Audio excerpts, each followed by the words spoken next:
जय माँ काली। तो आज फिर हम आप लोगों को अपने इस चैनल के माध्यम से और यह वीडियो के माध्यम से फिर अमृत सुधा रस के माध्यम से कुछ ज्ञान की बात, कुछ आप बीती, कुछ मन की बात, कुछ साधना की बात, कुछ जो है तंत्र की बात, कुछ मंत्र की बात, कुछ यंत्र की बातें भी, सब सम्मिलित बातें इसमें अपने जीवन का अनुभव भी चर्चा करते रहेंगे। और यह भी वीडियो आपके लिए, आपके जीवन में साधना के पथ पर चलने के लिए बहुत ही अनुकूल यह वीडियो आपके जीवन में आगे बढ़ने के लिए हो सकता है। तो पिछले बार मैं बता रहा था कि एक बार मेरे गुरु से आदेश हुआ कि कहीं अज्ञात जगह पर आप जाएं और साधना करें। तो आपको मैं जैसे पहले बताया कि मैं झज्जर के बावड़ा स्थित गोगा मेडी पर वह जगह मिला जहां मैं वह जगह चयन किया। कुछ वहां की अनुभव आप लोगों को साझा करूंगा और गुरु क्या चीज़ होता है और साधना पथ पर कैसे कैसे चमत्कार होते हैं वह भी आपको इस वीडियो के माध्यम से हम आपको बताएंगे। तो वहाँ 1 एकड़ को 1 किला बोलते हैं जो आप सभी लोग जानते हैं। और वहाँ किला वो तकरीबन 1.5 किले के टीला के ऊपर वह गोगा मेडी बना हुआ था और एक गोरखनाथ का छोटा सा मंदिर और गोरख का धूना।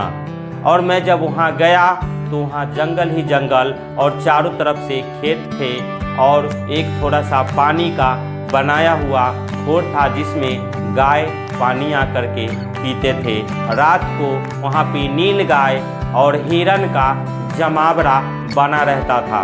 ब्लैक कोबरा वहाँ बहुत ही आयात थे क्योंकि वह टीला था और जितने बिल थे चूहों का सब में ब्लैक कोबरा का निवास था। लेकिन गुरुजी ने ऐसा कभी मुझे वह सर्प का कोई ना जड़ी बताया और ना ही मंत्र। और तो मैं वहाँ चला गया। तो जब मैं वहाँ जाने के बाद उस समय मेरे पास छोटा सा फ़ोन था और मैं जब फ़ोन किया कि यहाँ की परिस्थिति है कि पग पग पर ब्लैक नाग जो कि यहाँ वास करते हैं, गुरुजी अब हमको यहाँ पर कैसे रहना है। अगर रात को इनके ऊपर अचानक पाँव अगर लगेंगे तो यह कभी भी हमें नहीं छोड़ेगा। यह चिंता हमें थोड़ा विचलित करने वाला माना गया। लेकिन अगले ही दिन वह गुरुजी फिर मुझे फ़ोन करके बताए कि बेटे ऐसे है कि आपको वहाँ का कोई भी सर्प आपको कुछ नहीं बिगाड़ेगा। और यह देखते हुए मैं फिर अपना सब्र को रखा और बोला जो होगा वो देख लेंगे। ऐसा सोचकर मैं वहाँ रहने लग गया। धीरे धीरे मेरी दिनचर्या हुई, लेकिन मुझे वो गुरु की आज्ञा पालन करना था जो कि बंधन था कि मैं उस ज़मीन के जितने दूर का जो ज़मीन था उससे बाहर नहीं जाना था। और समस्या ये थी कि मुझे प्रतिदिन तकरीबन 1 किलोमीटर से मटके में, जो कि वहाँ बहुत बड़ा मटका होता है, उससे जल लाना पड़ता था ताकि वहाँ मीठा जल का प्रॉब्लम था। 2 दिन 3 दिन तक तो वह साइकिल के ऊपर कोई आ जाया करता तो उनके माध्यम से वह जल आता और हर दिन में 2 बार वो मटका का जल खत्म हो जाता। यह प्रक्रिया हुआ, मैंने धूना चेतन किया। पूरी विधि विधान होता है उस धूना का चेतन करने का। आपको खुले में वो धूना है, लेकिन कितनी भी बारिश हो जाए लेकिन वो धूना कभी ठंडा नहीं होता। आप किसी भी नाथ पंथी के धूना पर चले जाएंगे तो अगर खुले में भी धूना होगा, अगर वहाँ संत रहते होंगे, अगर आप वो बारिश ख़त्म होने के बाद उस धूना को अगर आप छेड़ोगे तो उसमें अग्नि अवश्य मिलेगी, क्योंकि वह चेतन इसी विधान से और बहुत ही विधि विधान से वह चेतन किया जाता है। इसी प्रकरण में धूना चेतन हो चुका था और मैं बहुत दुखी था कि मैं जब इस बंधन लगा लिया हूँ तो यहाँ जो गांव वाले खेती करने आते हैं, क्योंकि गांव बहुत दूर था, तकरीबन इधर भी पास से गांव अगर जाना है आपको तो गांव 3 या 4 किलोमीटर दूर लगता था। वहाँ बगल में तकरीबन दक्षिण दिशा में जो है वो गिद्धारौज करके गांव था, जो अभी भी मौजूद है।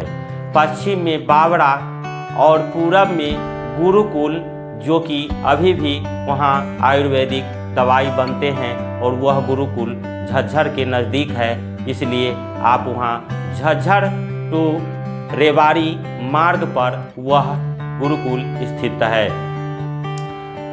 और उस रोड की पूरब वाली जो रोड है उसके बाद सिलाना या सिलानी गांव लगता है, यानी किधर भी हम जाएं तो 3-4 किलोमीटर के बाद ही गांव संपर्क में आता है, यानी 3 किलोमीटर से कम कहीं भी चलने को नहीं मिलेगा। और वहाँ पे शांति तो मिला, और मुझे अकेले ही रहना था, और यह जो उतने इलाके को मेरा जो इलाका था उसको मैं बंधन कर लिया कि मुझे अब बाहर नहीं निकलना है।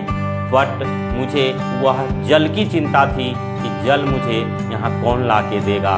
उस मटके का जल मैं ही नहीं पीता, अपितु जो भी मेडी पे आते और जो उनको प्यास लगता तो मैं उन्हें मना नहीं करता, क्योंकि उससे पहले आज तक वहाँ कोई संत परमानेंट रह नहीं सका, क्योंकि वह जगह कीकर की जंगल में और ब्लैक कोबरा सांपों से घिरा हुआ था। सब लोग ऐसे अपनी आंखों से प्रतिदिन, आप अगर वहां जाएंगे 1 घंटा 1.5 घंटा रुकेंगे, इतने देर में ही आप 1-2 ब्लैक नाग